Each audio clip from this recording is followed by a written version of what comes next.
Mesdames, Messieurs, doit-on éviter les amalgames sur le général Mokoko? Pour répondre à cette question, je vais vous donner quand même quelques repères historiques. Le général Mokoko est nommé chef d'état-major général des armées congolaises en 1987.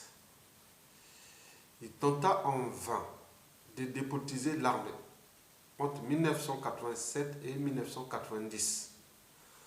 En 1990, il y a eu la conférence le sommet de la Baule, où Mitterrand demandait aux dictateurs africains de mettre en place des processus de multipartisme. Voilà. Et donc en 1991, on convoque la conférence nationale. Général Mokoko empêcha Sassou Nguesso de faire un coup d'État. Il a dit non, il faut aller à la conférence nationale, on veut la démocratie. Donc il a mis tous ses moyens dont il disposait en tant que chef d'état-major des armées pour qu'on aille à la conférence nationale, ce qui fut fait. En 91, fin 91, je suis déjà en France. J'apprends en janvier qu'il y a eu une mutinerie, je ne sais pas, partout, quelque part dans les casernes. Bon, je ne sais pas s'il y a eu des morts ou des victimes. Apparemment, il n'y a pas eu de victimes, pas grand-chose. Par exemple, on a voulu faire un coup d'État contre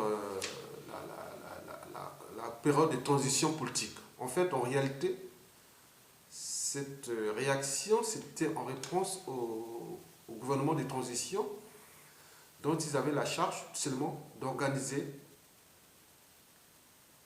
les processus électoraux de juillet 1992. Donc, ils n'étaient pas en charge de réformer les institutions militaires. C'était le président qui devait être élu, qui devait s'occuper de cette tâche-là. Ce n'était pas la tâche de conférence nationale. La conférence nationale n'avait pas dit que le pouvoir de transition pendant un an, il va réformer l'armée. Non. Il devait préparer le processus électoral. Donc, à mon avis, les embauches sont partis de là.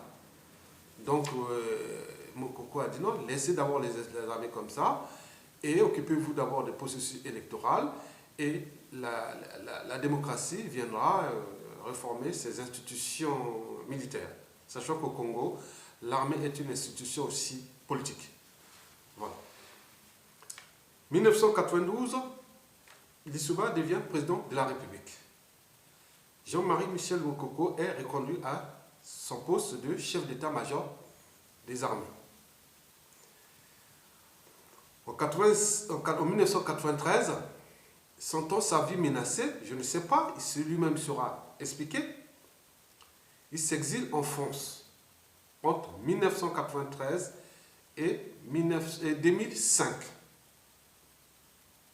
J'ai dit 2005. Maintenant, alors, parce que quand on voit le bilan humain, sauf cette tentative de, paraît-on, de coup d'État ou autre, qu'il a déjoué, il n'a pas voulu. Voilà, on a proposé, mais il n'a pas voulu, parce qu'il défend, c'est un homme de droit, qui défend la liberté, et tout ça, il n'a pas voulu. Et pourquoi tant d'amalgame, autour de l'amalgame et des négationnismes même, sur la personnalité du général Mokoko? Bon, pourquoi pas sur d'autres acteurs politico-militaires du Congo? Je prends par exemple la période 1993, il y a eu bien une guerre civile qui a fait de nombreuses victimes. En 1994 aussi. Bon, qui était le chef d'état-major général des armées? Pourquoi on ne parle pas de ce monsieur-là?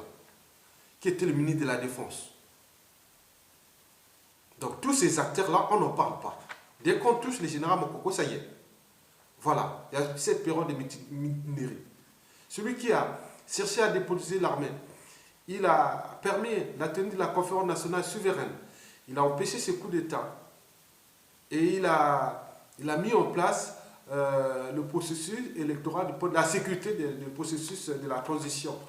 Bon, donc moi je voudrais savoir pourquoi on l'a radié de l'armée en 1993. Bon, pourquoi il s'est exilé? Bon, paraît-on, il sentait sa vie menacée. Par qui? Et pourquoi? Donc, Donc, nous devons éviter deux poids, deux mesures. Sinon, on veut construire, il faut être d'abord dans la dynamique du combat ensemble et aussi dans le Congo qui arrive. Parce que du côté du peuple profond, on réclame toujours le mérite de ce haut officier de l'armée congolaise. Mais du côté des acteurs politiques et des états-majors politico-ethno-régionalistes, ça coince. Donc, c'est pas bon.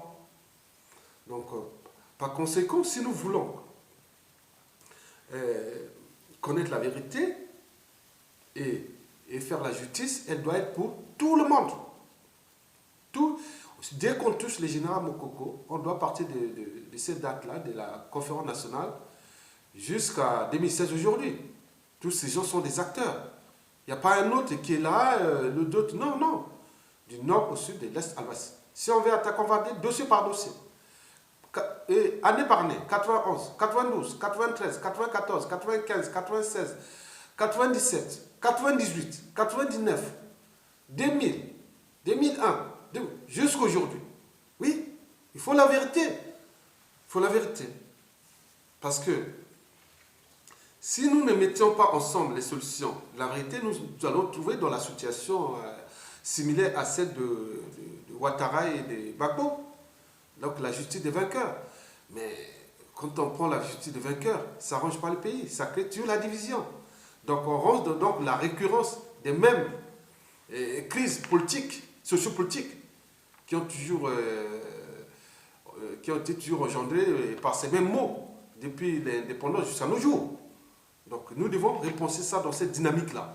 Pas d'amalgame, pas de négationnisme. Si on veut juger ceux qui ont été des acteurs politiques depuis ces années-là et jusqu'à aujourd'hui, on doit mettre tout le monde au pied d'égalité. Sinon, on rentre dans les amalgames. Parce que un peuple qui est dans la récurrence des mêmes erreurs répond les mêmes crises. Donc nous devons éviter cela. Donc moi je pense que nous devons aller dans la dynamique, moi j'ai pensé, parce que moi j'ai vu Général Mokoko, s'il se présente, ce serait mieux que, même s'il ne va pas gagner, moi on le sait bien, les fichiers truqués, mais si on fait une candidature unique par exemple de l'opposition autour du général, et on met toute la force autour de ça, donc les gens vont se retrouver dans tous les bureaux de vote et compter les voix qui a gagné, qui n'a pas gagné, entre les gens qui votent Sassou, qui votent le général. Et à ce moment-là, comme cette élection anticipée est illégale, il est naturellement possible que le général Mokoko va transformer cette élection anticipée en une période de transition. Donc il sera le président de la transition avec le Haut Conseil de la transition, avec l'Assemblée constituante de la transition, qui va élaborer les nouvelles institutions, préparer les élections libres et transparentes qui viendront peut-être 2-3 ans après. Voilà. Mais si nous rentrons dans ce jeu-là, de s'asseoir avec des multiples des candidatures, et en même temps on dit oh oui, Mokoko il y a eu total. Non mais attendez, parlez aussi des autres, hein, qui étaient les chefs d'état-major général des armées pendant toute cette période de 93 jusqu'à aujourd'hui. On a les noms, les ministres même.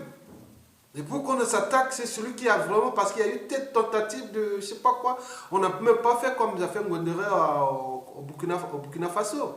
Il n'est même pas arrivé à cette étape-là. Non. Pourquoi culpabiliser? Donc, nous devons aller sur cette dynamique-là de regrouper tout le monde autour du général Mokoko et combattre Sassou Nguesso par d'abord la voie des urnes, sachant qu'il va gagner Sassou Nguesso par force, mais ça va diviser encore le Nord.